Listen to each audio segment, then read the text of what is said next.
El guardián entre el centeno, de Salinger. Capítulo 1.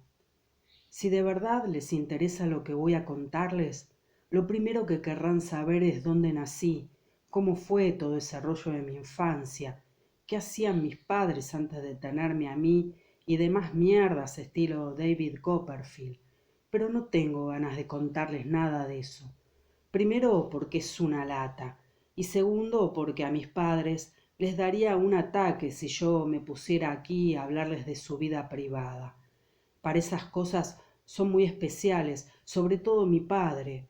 Son buena gente, no digo que no, pero a quisquillosos no hay quien les gane. Además, no crean que voy a contarles mi autobiografía con pelos y señales.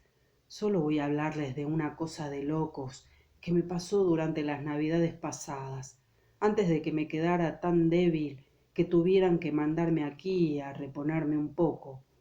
A D.B. tampoco le he contado más, y eso que es mi hermano. Vive en Hollywood. Como no está muy lejos de este antro, suele venir a verme casi todos los fines de semana. Él será quien me lleve a casa cuando salga de aquí, quizá el mes próximo. Acaba de comprarse un Jaguar, uno de esos cacharros ingleses que se ponen en las 200 millas por hora como si nada. Cerca de $4.000 le ha costado. Ahora está forrado el tipo. Antes no. Cuando vivía en casa era solo un escritor corriente y normal. Por si no saben quién es, les diré que ha escrito El pececito secreto, que es un libro de cuentos fenomenal. El mejor de todos es el que se llama igual que el libro. Trata de un niño que tiene un pez y no se lo deja ver a nadie porque se lo ha comprado con su dinero. Es una historia estupenda. Ahora D.B. está en Hollywood prostituyéndose. Si hay algo que odio en el mundo es el cine, y me lo nombren. Empezaré por el día en que salí de Pensey, que es un colegio que hay en Hagerstown, Pensilvania. Habrán oído hablar de él. En todo caso, seguro que han visto la propaganda. Se anuncia en miles de revistas, siempre con un tío de muy buena facha montado en un caballo y saltando una valla. Como si en Pensey no se hiciera otra cosa que jugar todo el santo día al polo. Por mi parte, en todo el tiempo que estuve ahí no vi un caballo ni por casualidad. Debajo de la foto del tipo montado siempre dice lo mismo. Desde 1888 moldeamos muchachos transformándolos en hombres espléndidos y de mente clara. Tontadas. En Pensey se moldea tan poco como en cualquier otro colegio. Y ahí no había un solo tipo ni espléndido ni de mente clara. Bueno, sí, quizá dos, eso como mucho, y probablemente ya era así de nacimiento. Pero como les iba diciendo, era el sábado del partido de fútbol contra Saxon Hall. A ese partido se le tenía en Pensey por una cosa muy seria. Era el último del año y había que suicidarse o poco menos si no ganaba el equipo del colegio. Me acuerdo que hacia las 3 de aquella tarde estaba yo en lo más alto de Tamsay Hill, junto a un cañón absurdo de esos de la guerra de la independencia y todo ese follón. No se veían bien los graderíos, pero sí se oían los gritos fuertes y sonoros, los del lado de Pensey, porque estaban ahí prácticamente todos los alumnos menos yo, y débiles y como apagados los del lado de Saxon Hall, porque el equipo visitante por lo general nunca se traía muchos partidarios. A los encuentros no solían ir muchas chicas, solo los mayores podían traer invitadas. Por donde se le mirase era un asco de colegio. A mí los que me gustaban eran esos sitios donde, al menos de vez en cuando, se ven unas cuantas tipas, aunque solo estén rascándose un brazo, o sonándose la nariz, o riéndose, o haciendo lo que se les dé la gana. Selma Turner, la hija del director, sí iba con bastante frecuencia, pero vamos, no era exactamente el tipo de chicas como para volver a uno loco de deseo, aunque simpática sí era. Una vez fui sentado a su lado en el autobús desde Hagerstown al colegio y nos pusimos a hablar un rato. Me cayó muy bien, tenía una nariz muy larga, las uñas todas comidas y como sanguinolientas, y llevaba en el pecho un postizo de esos que parece que van a pincharle a uno, pero en el fondo daba un poco de pena. Lo que más me gustaba de ella es que nunca te venía con el rollo de lo fenomenal que era su padre. Probablemente sabía que era un tarado. Si yo estaba en lo alto de Tomsey Hill en vez de en el campo de fútbol, era porque acababa de volver de Nueva York con el equipo de esgrima. Yo era el jefe. Menuda cretinada. Habíamos ido a Nueva York aquella mañana para enfrentarnos con los del colegio McBurney, solo que el encuentro no se celebró. Me dejé los floretes, el equipo y todos los demás trastos en el metro. No fue del todo culpa mía. Lo que pasó es que tuve que ir mirando el plano todo el tiempo para saber dónde teníamos que bajarnos. Así que volvimos a Pensey a las 2:30 en vez de a la hora de la cena. Los tipos del equipo me hicieron el vacío durante todo el viaje de vuelta. La verdad es que dentro de todo tuvo gracia.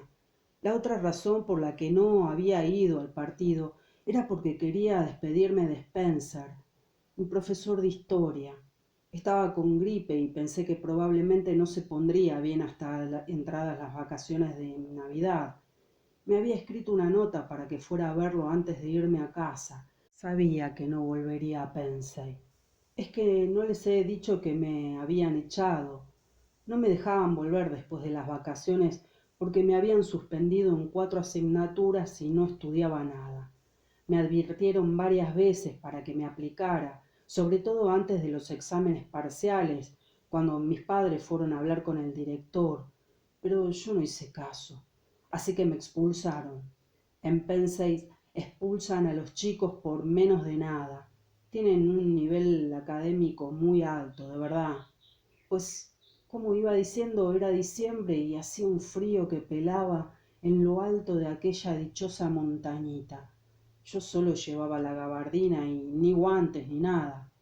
La semana anterior alguien se había llevado directamente de mi cuarto mi abrigo de pelo de camello, con los guantes forrados de piel, metidos en los bolsillos y todo.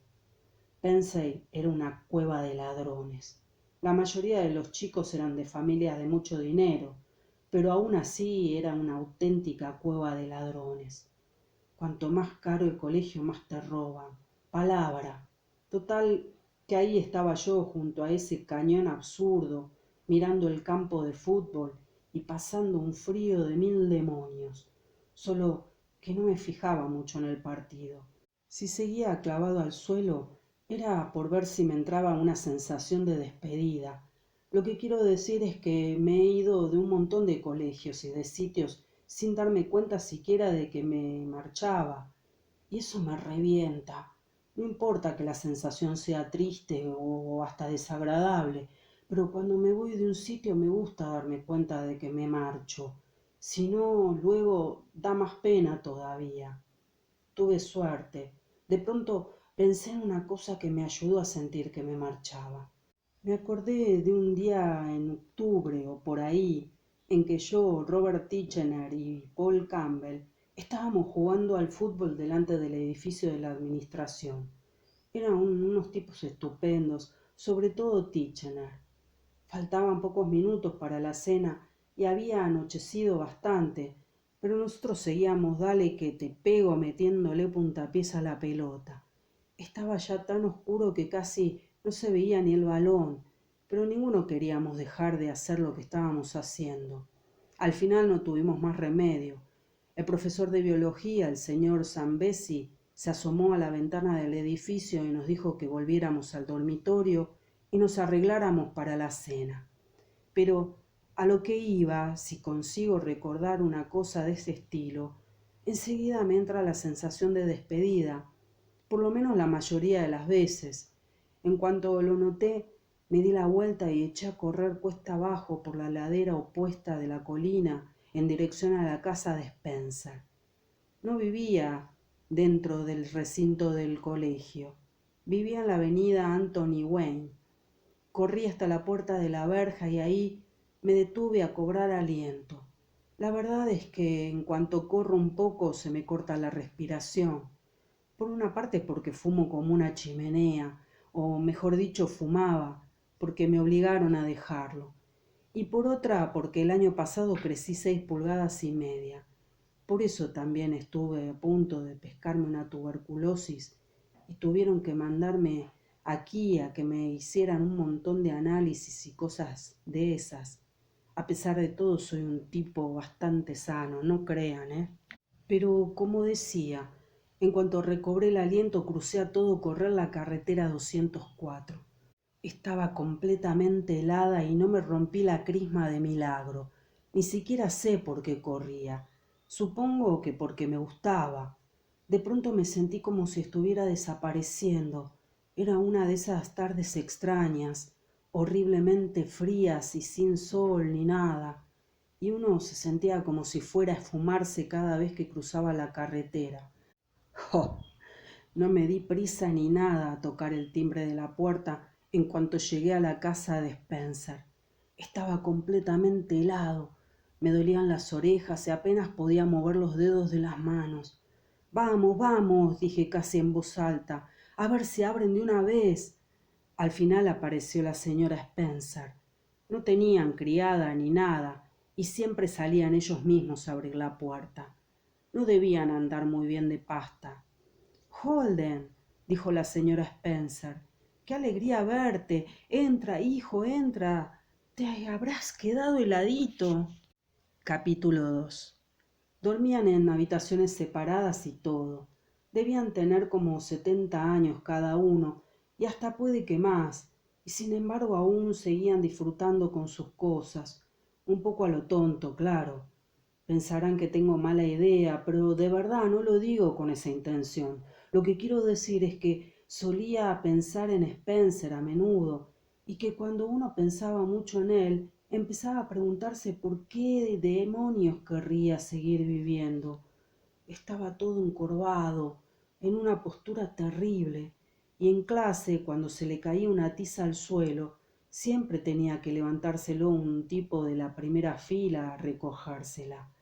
A mí eso me parece horrible, pero si se pensaba en él solo un poco, no mucho, resultaba que dentro de todo no lo pasaba tan mal. Por ejemplo, un domingo que nos había invitado a mí y a otros 4 chicos a tomar chocolate, nos enseñó una manta toda raída que él y su mujer habían comprado a un navajo en el parque de Yellowstone. Se notaba que Spencer lo había pasado de miedo comprándola.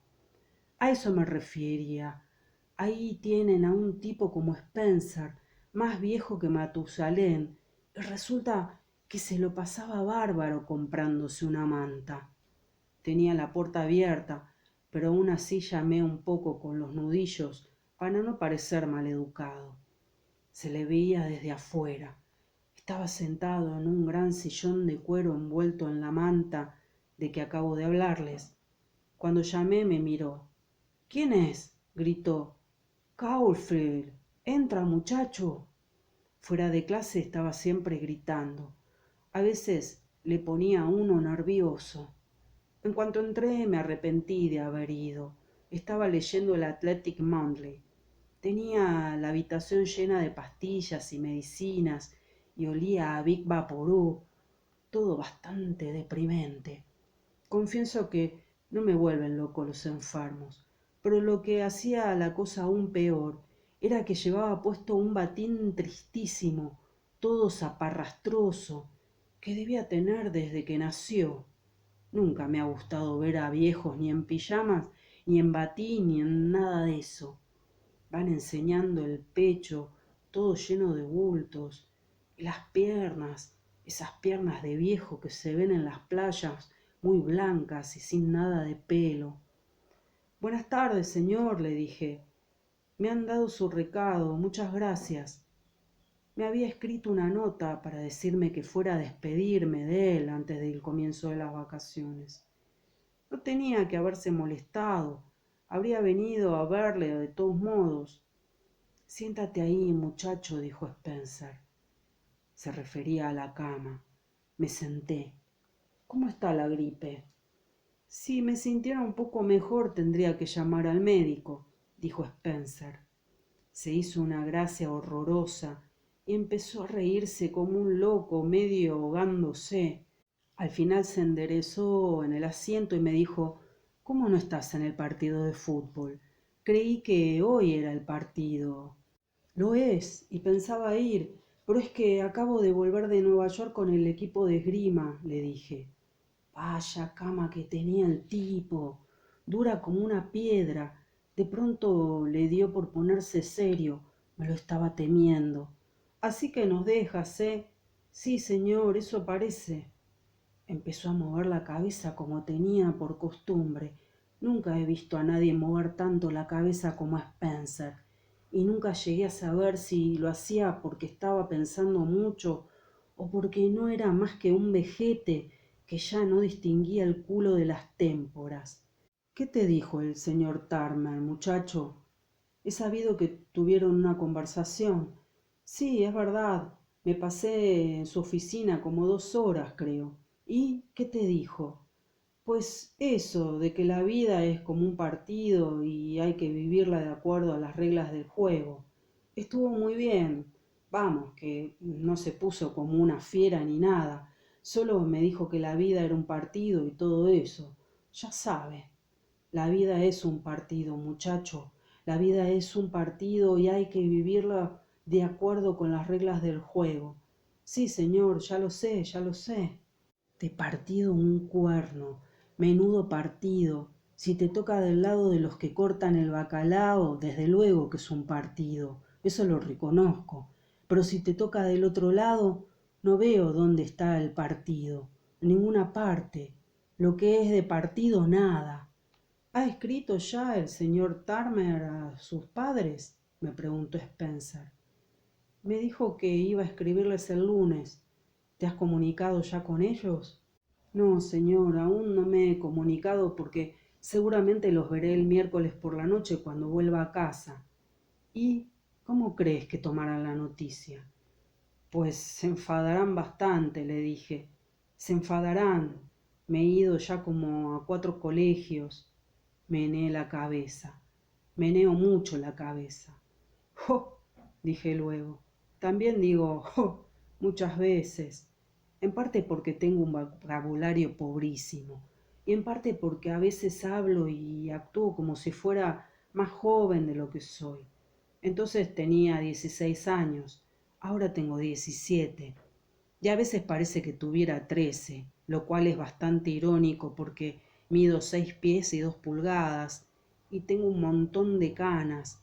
De verdad, todo un lado de la cabeza, el derecho, lo tengo lleno de millones de pelos grises, desde pequeño, y aún así hago cosas de crío de 12 años.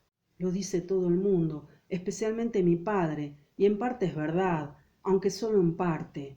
Pero la gente se cree que las cosas tienen que ser verdad del todo. No es que me importe mucho, pero también es un rollo que le estén diciendo a uno todo el tiempo que a ver si se porta como corresponde a su edad. A veces hago cosas de persona mayor, en serio, pero de eso nadie se da cuenta. La gente nunca se da cuenta de nada. Spencer empezó a mover otra vez la cabeza. Empezó también a meterse el dedo en la nariz. Hacía como si solo se le estuviera rascando, pero la verdad es que se metía el dedazo hasta los sesos. Supongo que pensaba que no importaba porque al fin y al cabo estaba solo conmigo en la habitación. Y no es que me molestara mucho, pero tienen que reconocer que da bastante asco ver a un tipo hurgándose las napias. Luego dijo: tuve el placer de conocer a tus padres hace unas semanas, cuando vinieron a ver al señor Turner. Son encantadores. Sí, son buena gente. Encantadores. Esa sí que es una palabra que no aguanto. Suena tan falsa que me dan ganas de vomitar cada vez que la oigo. De pronto pareció como si Spencer fuera a decir algo muy importante, una frase lapidaria, aguda, como un estilete. Pero fue una falsa alarma. Todo lo que hizo fue tomar el Athletic Monthly que tenía sobre las rodillas y tirarlo encima de la cama. Erró el tiro. Estaba solo a 2 pulgadas de distancia, pero falló. Me levanté, lo recogí del suelo y lo puse sobre la cama. De pronto me entraron unas ganas horrorosas de salir de ahí pitando. Sentía que se me venía encima un sermón, y no es que la idea en sí me molestara, pero me sentí incapaz de aguantar una filípica, oler a Big Vaporub y ver a Spencer con su pijama y su boatín todo al mismo tiempo. De verdad que era superior a mis fuerzas, pero tal como me lo estaba temiendo empezó. ¿Qué te pasa, muchacho?, me preguntó, y para su modo de ser lo dijo con bastante mala leche. ¿Cuántas asignaturas llevas este semestre? 5, señor. 5. ¿Y en cuántas te han suspendido? En 4. Removí un poco el trasero en el asiento. En mi vida había visto cama más dura. En lengua y literatura me han aprobado, le dije, porque todo eso de Lord Randall, mi hijo, lo había dado ya en otro colegio. La verdad es que para esa clase no he tenido que estudiar casi nada, solo escribir una composición de vez en cuando. Ni me escuchaba, nunca escuchaba cuando uno le hablaba. Te he suspendido en historia sencillamente porque no sabes una palabra. Lo sé, señor. ¡Oh! Que si lo sé, no ha sido culpa suya. Ni una sola palabra, repitió. Eso sí que me pone negro, que alguien te diga una cosa 2 veces cuando tú ya la has metido a la primera, pues aún lo dijo otra vez. Ni una palabra. Dudo que hayas abierto el libro en todo el semestre. ¿Lo has abierto? Dime la verdad, muchacho. Verá, le eché una ojeada un par de veces, le dije. No quería herirlo. Lo volvía loco la historia. Con que lo ojeaste, dijo, y con un tono de lo más sarcástico. Tu examen está ahí, sobre la cómoda, encima de ese montón. Tráemelo, por favor. Aquello sí que era una puñalada trapera, pero me levanté a recogerlo y se lo llevé. No tenía otro remedio. Luego volví a sentarme en aquella cama de cemento. ¡Oh! No saben lo arrepentido que estaba de haber ido a despedirme de él. Manoseaba el examen con verdadero asco, como si fuera una plasta de vaca o algo así.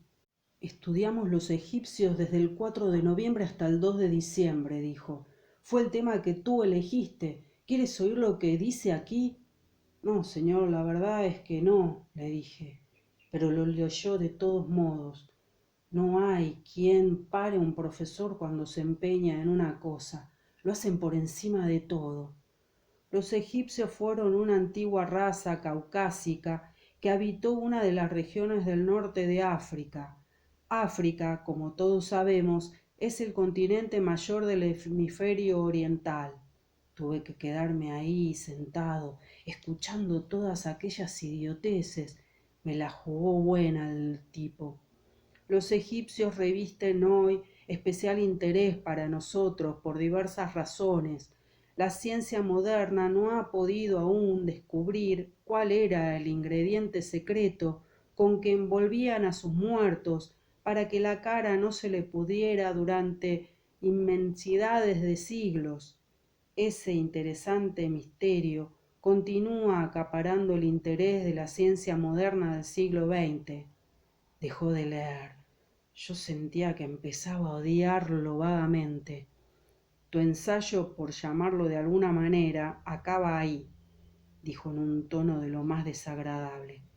Parecía mentira que un vejete así pudiera ponerse tan sarcástico. Por lo menos te molestaste en escribir una nota a pie de página. Ya lo sé, le dije, y lo dijo muy deprisa, para ver si le paraba antes de que se pusiera a leer aquello en voz alta, pero a ese ya no había quien lo frenara. Se había disparado. Estimado señor Spencer, leyó en voz alta, esto es todo lo que sé sobre los egipcios. La verdad es que no he logrado interesarme mucho por ellos, aunque sus clases han sido muy interesantes.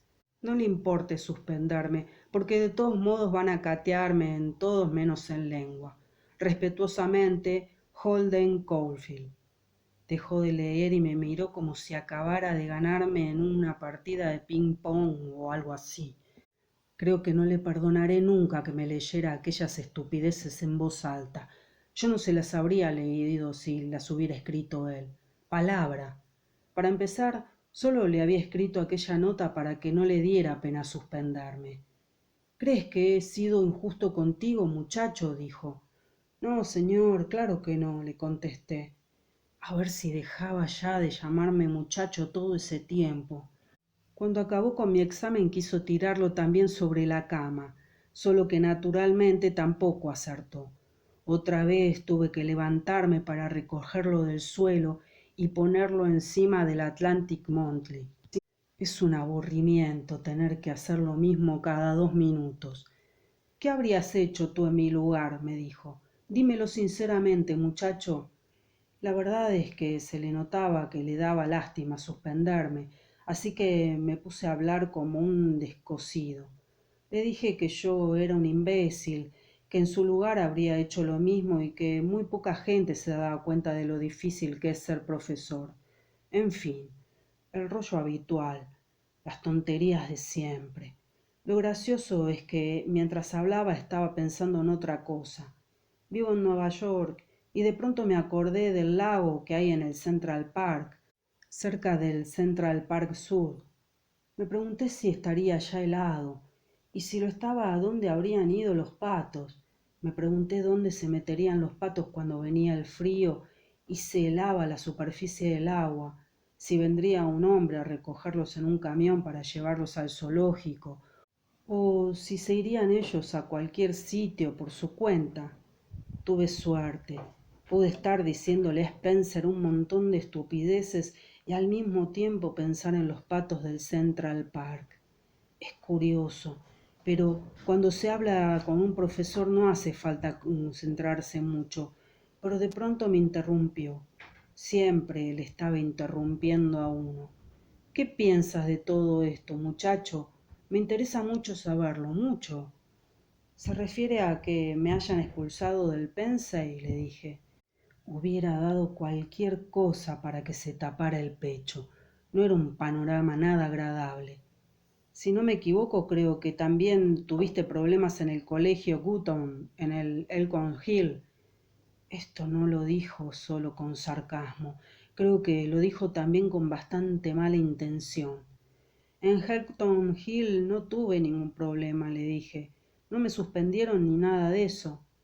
Me fui porque quise, más o menos. ¿Y puedo saber por qué quisiste? Porque, verá, es una historia muy larga de contar, es muy complicada. No tenía ganas de explicarle lo que me había pasado. De todos modos no lo habría entendido. No encajaba con su mentalidad. Uno de los motivos principales por los que me fui de Elton Hill fue porque aquel colegio estaba lleno de hipócritas. Eso es todo. Los había a patadas. El director, el señor Haas, el tío más falso que he conocido en toda mi vida, 10 veces peor que Turner. Los domingos, por ejemplo, se dedicaba a saludar a todos los padres que venían a visitar a los chicos. Se derretía con todos menos con los que tenían una pinta un poco rara. Había que ver cómo trataba a los padres de mi compañero de cuarto. Vamos, que si una madre era gorda o cursi, o si un padre llevaba zapatos blancos y negros, o un traje de esos con muchas sombreras, Haas les daba la mano a toda prisa, les echaba una sonrisita de conejo y se largaba a hablar por lo menos media hora con los padres de otro chico. No aguanto ese tipo de cosas, me sacan de quicio, me deprimen tanto que me pongo enfermo. Odiaba a Elton Hills. Spencer me preguntó algo, pero no lo oí porque estaba pensando en Haas. ¿Qué? Le dije. ¿No sientes remordimiento por tener que dejar Pensey? Claro que siento remordimientos, pero muchos no, por lo menos todavía. Creo que aún no lo he asimilado. Tardo mucho en asimilar las cosas. Por ahora solo pienso en que me voy a casa el miércoles. Soy un tarado. ¿No te preocupa en absoluto el futuro, muchacho? Claro que me preocupa, naturalmente que me preocupa. Medité unos momentos. Pero no mucho, supongo. Creo que mucho no. Te preocupará, dijo Spencer. Ya lo verás, muchacho. Te preocupará cuando sea demasiado tarde. No me gustó oírlo decir eso. Sonaba como si ya me hubiera muerto, de lo más deprimente. Supongo que sí, le dije. Me gustaría imbuir un poco de juicio en esa cabeza, muchacho. Estoy tratando de ayudarte, quiero ayudarte si puedo. Y era verdad, se lo notaba. Lo que pasaba es que estábamos en campos opuestos. Eso es todo. Ya lo sé, señor, le dije. Muchas gracias. Se lo agradezco mucho, de verdad. Me levanté de la cama. ¡Jo! No hubiera aguantado ahí ni 10 minutos más, aunque me hubiera ido la vida en eso. Lo malo es que tengo que irme. He de ir al gimnasio a recoger mis cosas, de verdad. Me miró y empezó a mover de nuevo la cabeza con una expresión muy seria. De pronto me dio una pena terrible, pero no podía quedarme más rato por eso de que estábamos en campos opuestos y porque fallaba cada vez que echaba una cosa sobre la cama y porque llevaba esa bata tan triste que le dejaba al descubierto todo el pecho y porque apestaba a Big Vaporub en toda la habitación. Verá, señor, no se preocupe por mí, le dije, de verdad. Ya verá cómo todo se me arregla. Estoy pasando una mala racha. Todos tenemos nuestras malas rachas, ¿no? No sé, muchacho, no sé. Me revienta que me contenten cosas así. Ya lo verá, le dije. De verdad, señor. Por favor, no se preocupe por mí. Le puse una mano en el hombro. ¿De acuerdo? Le dije. ¿No quieres tomar una taza de chocolate? La señora Spencer, me gustaría mucho, pero tengo que irme, tengo que pasar por el gimnasio. Gracias de todos modos, muchas gracias. Nos dimos la mano y todo eso. Sentí que me daba una pena terrible. Le escribiré, señor, y que se mejore de la gripe. Adiós, muchacho. Cuando ya había cerrado la puerta y volví hacia el salón, me gritó algo, pero no lo oí muy bien. Creo que dijo buena suerte. Ojalá me equivoque. Ojalá. Yo nunca le diré a nadie buena suerte. Si lo piensa uno bien, suena horrible.